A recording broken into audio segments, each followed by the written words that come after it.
जय श्री कृष्ण दोस्तों, स्वागत है आपको हमारे चैनल गुप्त रहस्य और उपाय में। दोस्तों, आखिर कलयुग क्या है? इस युग में इंसान का स्वभाव कैसा होगा और भगवान श्री कृष्ण ने इसके बारे में क्या बताया? साथ ही इस युग में पापों से बचने और धर्म के मार्ग पर चलने के लिए क्या उपाय हैं? दोस्तों, कलयुग के बारे में सबसे पहली बात यह समझनी होगी कि यह 4 युगों में से अंतिम युग है। हिंदू धर्म के पौराणिक ग्रंथों के अनुसार 4 युग होते हैं: सत्य, त्रेता, द्वापर और कलयुग। कहते हैं कि कलयुग में पाप अपने चरम पर होगा और वर्तमान में कलिकाल अर्थात कलयुग चल रहा है। ग्रंथों में इस कलयुग में क्या क्या होगा यह स्पष्ट रूप से लिखा गया है। इस युग में जब कहीं भी प्रलय होगा तो सिर्फ हरि कीर्तन ही उसे बचाएगा। सत्य युग में धर्म के 4 पैर थे। सत्य युग में मनुष्य की लंबाई 32 फीट अर्थात लगभग 21 हाथ बताई गई है। इस युग में पाप तो ना के बराबर होते हैं और पुण्य ही पुण्य होते हैं। इस युग में राजा हरिश्चंद्र हुए थे। वे हरिश्चंद्र जिन्होंने सत्य के लिए खुद के परिवार का और अंत में खुद का बलिदान भी दे दिया था। त्रेता युग में धर्म के 3 पैर थे। इस युग में पाप थोड़ा बहुत होता था, पर सत्य युग से थोड़ा ज्यादा होता था और पुण्य भी सत्य युग से थोड़ा कम होता था। इस युग में विष्णु का वामन और राम अवतार हुए थे। इस युग में ही असुर राज बाली ने 3 पग में धरती दान कर दी, जबकि राक्षस राज रावण ने सीता का अपहरण करने के बाद उन्हें छुआ तक नहीं। इसके बाद आया द्वापर युग। इस युग में धर्म के 2 पैर थे। द्वापर युग में आधी मनुष्य पापी और आधी पुण्यात्मा थे। इस युग में जितने पाप होते थे उतने ही पुण्य हो जाते थे। इसी युग में ही महाभारत का युद्ध हुआ था। यह युद्ध एक धर्म का युद्ध था। भगवान श्री कृष्ण ने पांडवों के साथ मिलकर धर्म की रक्षा की थी। उसके बाद आया कलिकाल यानी कि कलयुग, जिसमें धर्म का कोई नामो निशान नहीं है। इस युग में धर्म के सिर्फ एक ही पैर है। इस युग में मनुष्य पाप अधिक करता है और पुण्य तो ना के बराबर करता है। लेकिन वर्तमान में देखा जा रहा है कि पुण्य कहीं बचा ही नहीं है। अब तो चारों तरफ पाप ही पाप नजर आता है। अगर कोई इंसान थोड़ा बहुत दान पुण्य करता है तो वह उसका भी प्रचार इस तरीके से करता है जैसे कि उसने पता नहीं कितना बड़ा एहसान किया है। इंटरनेट की इस युग में लोग सिर्फ अपने मतलब के लिए ही दान पुण्य करते हैं। इस कलयुग में गाय को भी पूजा नहीं जाएगा, बल्कि अपमान किया जाएगा। इस युग में इतनी बीमारी आएगी कि जिनका कोई इलाज भी संभव नहीं होगा। सभी युगों में से कलयुग का कालखंड सबसे छोटा माना गया है और माना जाता है कि कलयुग में भगवान विष्णु का 10वां अवतार होगा, जिसका नाम होगा कल्कि। श्रीमद् भागवत में वर्णित है कि जब कलयुग अपने चरम पर होगा तब भगवान विष्णु कल्कि अवतार लेंगे। वे अधर्म का नाश करेंगे, धर्म की पुनः स्थापना करेंगे, सत्य युग की शुरुआत होगी। शास्त्रों में कहा गया है कि कल्कि सफेद घोड़े पर सवार होकर तलवार के साथ प्रकट होंगे। वे पापियों का संहार करेंगे और धर्म को पुनः स्थापित करेंगे। वर्तमान समय में कलयुग ही चल रहा है। विष्णु पुराण में कलयुग का वर्णन करते हुए कहा गया है कि कलयुग में पाप इतना अधिक होगा कि सृष्टि का संतुलन ही खो जाएगा। विष्णु पुराण में वर्णित एक घटना के अनुसार कुछ ऋषि मुनियों के साथ चर्चा करते हुए वेद व्यास जी कहते हैं, हे मुनिजन, सभी युगों में कलयुग ही सबसे श्रेष्ठ युग है, क्योंकि 10 वर्ष में जितना व्रत और तप करके कोई मनुष्य सत्य युग में पुण्य प्राप्त करता है, त्रेता युग में वही पुण्य 1 साल के तप द्वारा प्राप्त किया जा सकता है। ठीक इसी प्रकार उतना ही पुण्य द्वापर युग में 1 महीने के तप से प्राप्त किया जा सकता है, तो कलयुग में इतना ही बड़ा पुण्य मात्र 1 दिन के तप से प्राप्त किया जा सकता है। इस तरह व्रत और तप के फल की प्राप्ति के लिए कलयुग ही सबसे श्रेष्ठ समय है। महाभारत के बाद पांडवों को इस कलयुग का वर्णन करते हुए श्री कृष्ण कहते हैं, कलयुग में ऐसे लोगों का राज्य होगा जो दोनों ओर से शोषण करेंगे। इसी प्रकार कलयुग में ऐसे लोग रहेंगे जो महान, ज्ञानी और ध्यानी कहलाएंगे। वे ज्ञान की चर्चा तो करेंगे, लेकिन उनके आचरण राक्षसी होंगे। लोग अपने आप को पंडित और विद्वान तो कहलाएंगे, किंतु वे यही देखते रहेंगे कि कौन सा मनुष्य मरे और हमारे नाम पे संपत्तियां दी जाए। ये लोग दान लेने के लिए इंतजार करेंगे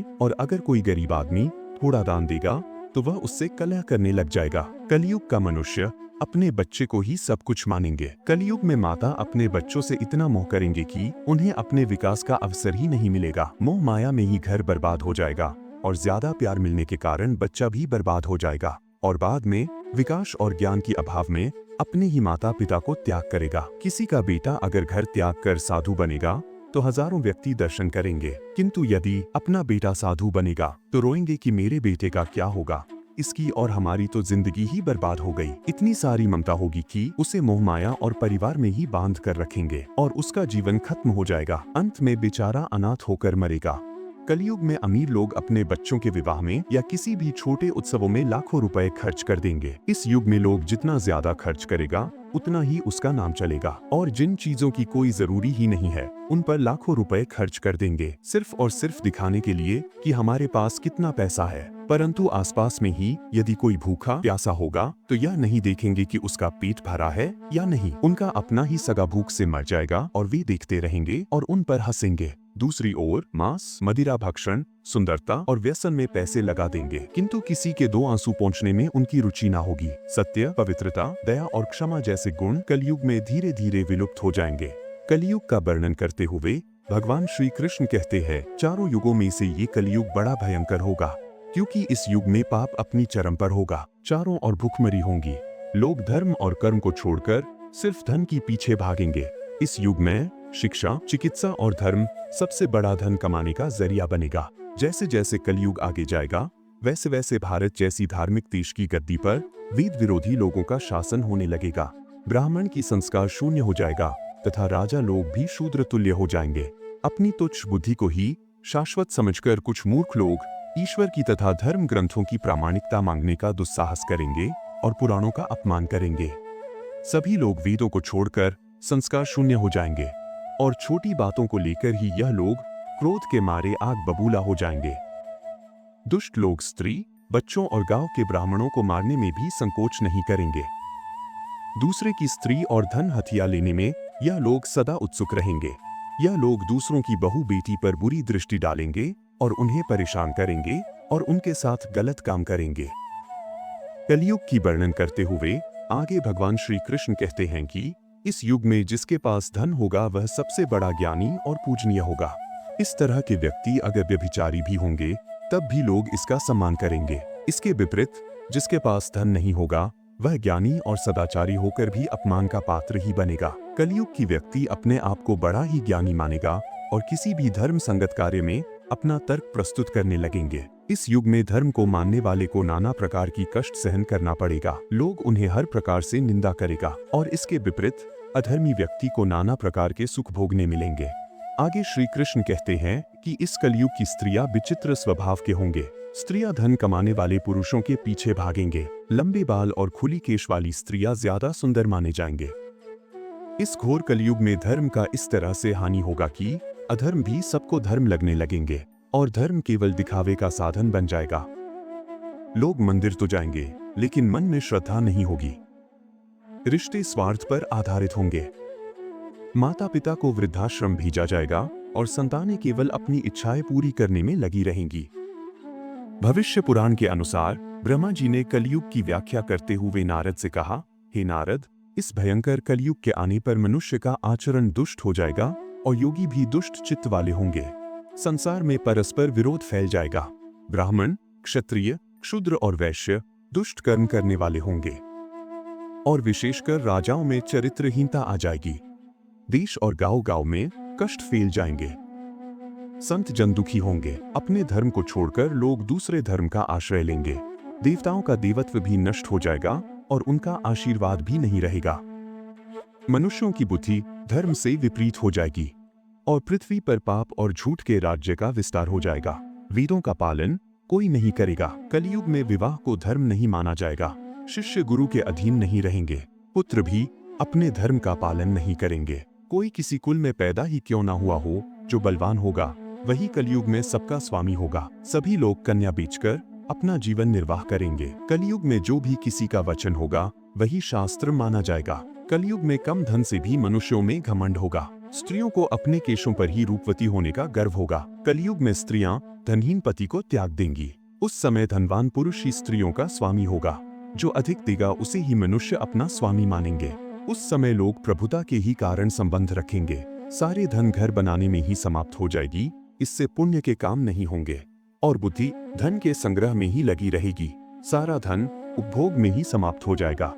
कलयुग की स्त्रियां अपनी इच्छा के अनुसार आचरण करेंगी और भोग विलास में ही उनका मन लगा रहेगा। अन्याय से धन पैदा करने वाले पुरुषों में उनकी आसक्ति होगी। कलयुग में सब लोग सदा सबके लिए समानता का दावा करेंगे, लेकिन एक दूसरे से जलेंगे और नफरत करेंगे। कलयुग की प्रजा पानी और सूखे के भय से व्याकुल रहेगी।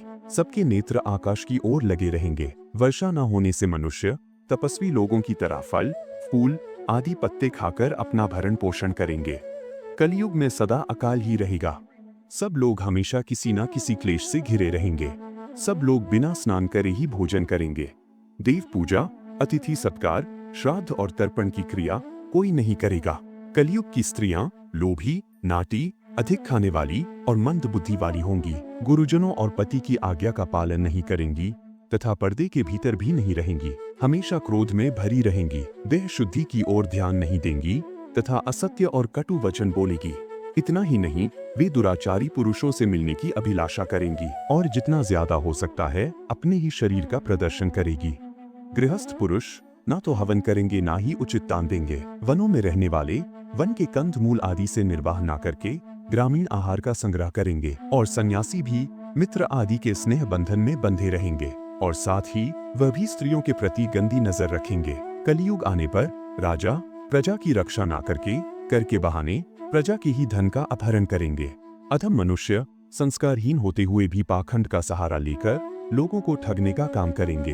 उस समय पाखंड की अधिकता और अधर्म की वृद्धि होने से लोगों की आयु कम होती चली जाएगी। उस समय 5, 6 अथवा 7 वर्ष की स्त्री और 8 या 10 वर्ष के पुरुषों से ही संतान होने लगेंगे। घोर कलयुग आने पर मनुष्य 20 वर्ष तक भी जीवित नहीं रहेंगे। उस समय लोग मंद बुद्धि वाले, व्यर्थ के चिन्ह धारण करने वाले और बुरी सोच वाले होंगे। लोग ऋण चुकाए बिना ही भूल जाएंगे तथा जिसका शास्त्र में कहीं भी विधान नहीं है ऐसे यज्ञों का अनुष्ठान होगा। मनुष्य अपने को ही पंडित समझेंगे और बिना प्रमाण के ही सब कार्य करेंगे। पुत्र अपने पिता को तथा बहुए सास को काम करने को कहेंगे। अपने माता पिता को घर से बाहर निकाल देंगे और उनका अपमान करेंगे। कलयुग में समय के साथ साथ मनुष्य वर्तमान पर विश्वास करने वाले शास्त्र ज्ञान से रहित, दंभी और अज्ञानी होंगे। कलयुग के अंत के समय बहुत ही भयंकर युद्ध होंगे। भारी वर्षा, प्रचंड आंधी और जोरों की गर्मी से लोग बेहाल हो जाएंगे। लोग खेती काट लेंगे, कपड़े चुरा लेंगे, पानी पीने का सामान और पेटियां भी चुरा ले जाएंगे। चोर